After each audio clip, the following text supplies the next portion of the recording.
luego de que la Secretaría de Seguridad Pública y Protección Ciudadana emitiera información sobre las 50 ciudades más violentas de nuestro país, pues han surgido ese cuestionamiento sobre el proceso electoral y cuáles serán los focos rojos que pues concentrarán trabajos por parte del gobierno y también del INE para proteger y garantizar el voto. Pero bueno, en este caso sobre las ciudades más violentas, tenemos un reporte especial de nuestro compañero Juan Antonio Jiménez.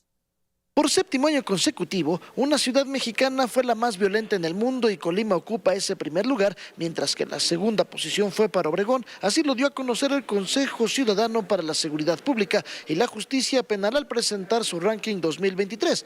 De hecho, de los 10 ciudades más violentas del mundo, 7 fueron mexicanas, ya que en la lista se suman Zamora, Manzanillo, Tijuana, Zacatecas y Juárez. En conferencia de prensa, el titular del Consejo, José Antonio Ortega, señaló que en nuestro país la violencia trata de ocultarse mediante la falsificación con cifras maquilladas cuando los grupos criminales se han apoderado de distintas regiones. Por ello, insistió en que no funcionó la estrategia de abrazos, no balazos. Abrazos para los delincuentes, para los homicidas, para los narcotraficantes y balazos para los ciudadanos. Abrazos, no balazos, no ha funcionado.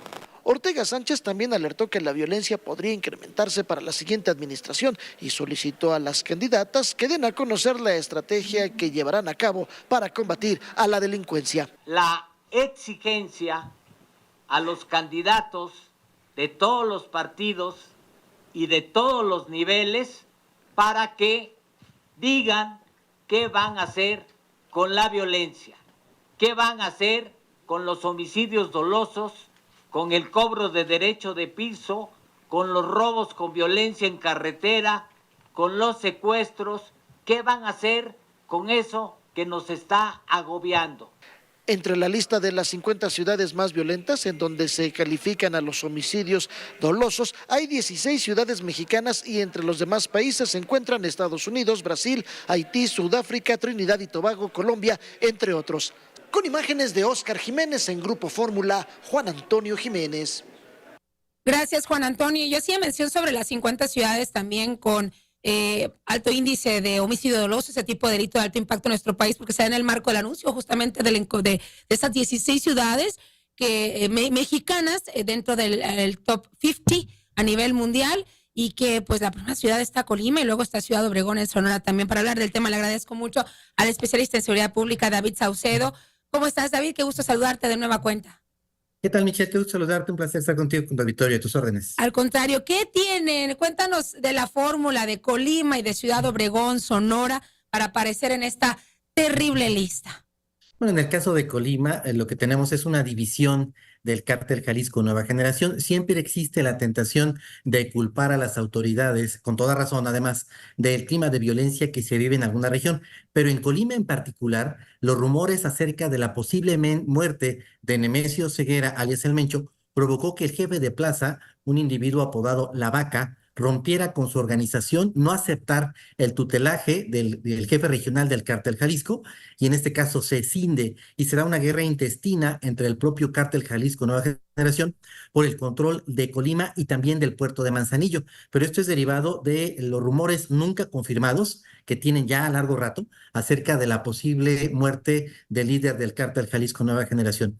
No es la única plaza del cártel Jalisco que tiene este tipo de inestabilidad. La zona metropolitana de Guadalajara también está en esta misma coyuntura. Sí. Y Michoacán, los pájaros de la sierra. Esto es con relación a Colima. Y en el caso de Ciudad Obregón, de acuerdo con reportes de Guacamayas, que sabemos que son documentos de la Sedena que se filtraron y que dieron a conocer estos hackers latinoamericanos, hay una confluencia de varias organizaciones criminales. La disputa entre células del propio cártel de Sinaloa contra el cártel de Rafael Caro Quintero y posiblemente la penetración o en todo caso el respaldo del cártel Jalisco Nueva Generación. Entonces en Ciudad Obregón tenemos el choque de varios grupos del narcotráfico que se están disputando evidentemente la ruta de trasiego hacia los Estados Unidos, y en el caso de Colima en concreto es el punto de entrada, el puerto de Manzanillo, de precursores químicos del fentanilo, pero se trata de una guerra intestina al interior del propio cártel Jalisco. Justamente a eso iba, porque queda claro entonces que es por lo que buscan estos grupos, obviamente influir en mayor espacios, la incorporación de nuevos grupos en el caso de Colima y también en el caso de Sonora, con un cártel que lidera sobre todo el centro del país, pero ¿qué conlleva? Asesinatos, tráfico de drogas, tráfico de migrantes también, David. Sí, por supuesto, el portafolio criminal realmente es amplio. Nos referimos casi siempre al tema del narcotráfico porque es el tema que ocupa las primeras planas, pero en efecto, como tú bien señalas, varios de los socios de estos grupos de macrocriminalidad del cártel de Sinaloa y del cártel Jalisco tienen más actividades: secuestro, extorsión, robo de transporte de carga, huachicoleo, incluso trata de personas. Es decir, tenemos un abanico muy, muy amplio de actividades criminales. Incluso también hay una ruta de regreso de tráfico de armas que también pasa por Colima y también por Ciudad Obregón. Me queda claro que en el estado de Sonora no es sorpresa, Ciudad Obregón, como ya mencioné, son varios grupos los que operan en ese lugar. Los operativos también lo demuestran, que está concentrada la Guardia Nacional, el Ejército, la CEMAR en importantes labores al sur del estado, y que es frontera, que concentra de forma natural la estrategia de seguridad nacional. Pero en el caso de Colima, David, que estamos hablando de un estado el más pequeño del país, que sabemos que todo deriva de una situación del puerto y su conexión con el estado, por ejemplo, de Michoacán, ¿qué ha faltado por parte de las autoridades federales para parar la violencia que se vive en ese pequeñito lugar? Bueno, lo que pasa es que el gobierno del estado, en este caso la Policía Estatal y la Fiscalía de Colima, estaban alineados con el cártel Jalisco. Cuando se da esta ruptura al interior del cártel, las autoridades tuvieron que tomar una decisión, si cargarse a favor de un grupo o en contra de otro grupo. Pareciera que de momento las autoridades estatales tomaron la determinación de combatir a el cártel Jalisco local, es decir, al grupo de la Vaca. Esto provocó que incluso este personaje dejara narcomantas con señalamientos en contra de funcionarios de alto rango del estado de Colima, amenazas directas de haber incluso participado en las elecciones financiando el proyecto político de Morena, y que finalmente les daría la victoria y el triunfo en la gubernatura.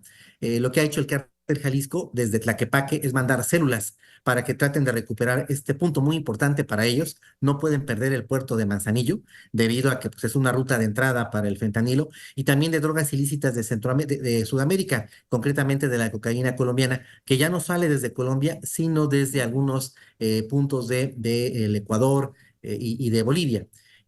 Pasando por Chile, evidentemente. Entonces, ¿qué es lo que tenemos? Un cóctel ahí en Colima explosivo. Hasta el momento las autoridades no han atinado a enfrentar esta coyuntura, y por eso es que tenemos esta métrica de espanto de tener una ciudad pequeñita, un estado realmente con poca población, que sin embargo en la tasa de 100,000 habitantes tiene una alta incidencia de homicidio doloso. Es correcto. Y qué sabes que es lo más triste, David, lo comparto contigo del auditorio, cuando fue cuestionada la gobernadora Indira Vizcaíno por aparecer en esta lista, en una posición tan privilegiada, entre comillas, por así decirlo, en el top 50 de las ciudades más violentas del mundo. También responsabilizó a la Policía Municipal de Colima, es la capital del estado, la más grande, sin duda, con mayor número de habitantes, pero prácticamente como la gobernadora de Guerrero, deslindándose de cualquier hecho de violencia que ocurre en su estado. Sí, desde que surgieron las acusaciones en contra de ella y de su familia por presuntamente haber recibido financiamiento negro por parte de la Vaca, incluso este personaje acusó a familiares directos de la gobernadora. Ella ha tenido una actitud de repliegue, de no confrontar, de no tener una respuesta directa a este desafío en materia de seguridad. Es una postura más o menos frecuente, lamentablemente, por parte de algunos gobernadores. Lo tenemos también en el caso de Guerrero, con la gobernadora de Morena, en el caso de Guerrero, también en el caso de Morelos, y no vemos que vaya a haber en el corto plazo una atención de esta problemática. En teoría, el cuerpo de élite de la Marina tendría que haberse hecho presente en esta zona para poder enfrentar la coyuntura. Hay que recordar que, como tú bien señalabas al principio de esta conversación, hay distintos estados del país en donde tienen una atención preferencial por parte de la Marina, que sería el caso de Veracruz, el caso de Sonora, Baja California, y en este caso de Colima, pero por el momento no hemos visto una presencia importante del cuerpo de élite de la Marina para poder enfrentar este reto. Pues ahí está, entonces, David, estos son los dos municipios que aparecen, bueno, al frente. Le restan bastantes que también, bueno, van a estar ahí, pero me parece que en el caso de Ciudad Obregón es una constante, ¿no? Y ha aparecido ahí y además en los más violentos a nivel nacional. Bueno, en el caso de Sonora es una decepción total el actual gobernador, porque él venía de ser el secretario de Seguridad Pública y pensábamos erróneamente que habría una disminución sensible de la inseguridad en distintas regiones del estado de Sonora y no ha sido el caso. Incluso, como es de conocimiento de ustedes, pues la secretaria de Seguridad Pública de Sonora renunció recientemente para ir a un proyecto político que pareciera que es el más importante para ellos, es decir, arrebatarles el bastión de Hermosillo al Partido de Acción Nacional para de esta manera tener la baraja completa.